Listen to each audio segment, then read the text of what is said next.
Alright, this is subject TP. Let's take a look.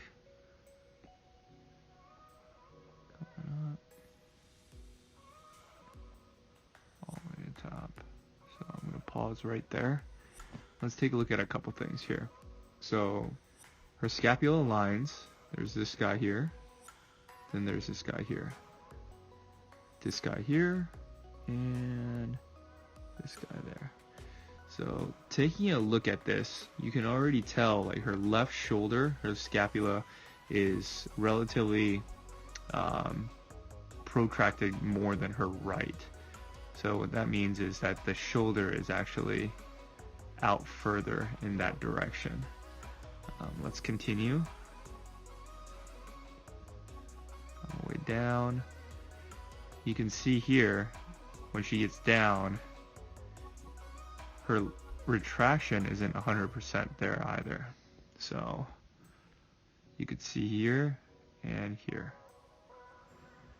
So there. Kind of like it's not getting the full range that she should be on the left. So let's continue. Let's go back up. Again, looking at those lines again, you can tell that this here versus this and here, relatively vertical. This is not quite vertical here. I'd like to see, normally you would see these two scapulas to be relatively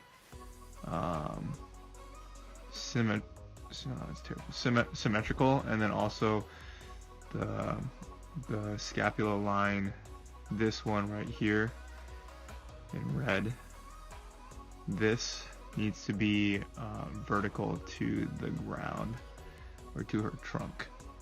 So she's not 100% there with this scapula. Come back down. Right here, you can tell she's also hiking a little bit. So if you look at her shoulder right here, she hikes up a smidge. And we'll keep going on the way down. She does a better job controlling it as she goes. So she's an athlete, and the more that she does something, the better it is controlled because her body gives her that feedback. So, bottom line, when we go all the way, let's go all the way up. So the things that we need to work on here for this girl, I would say, is her scapular stabilizers.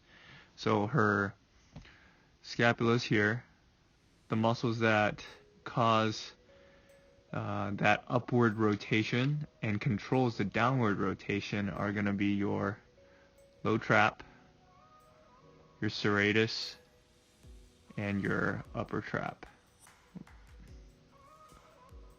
Upper trap here. Whoops. Let's go that way. So, scapula control. This guy. You get the idea.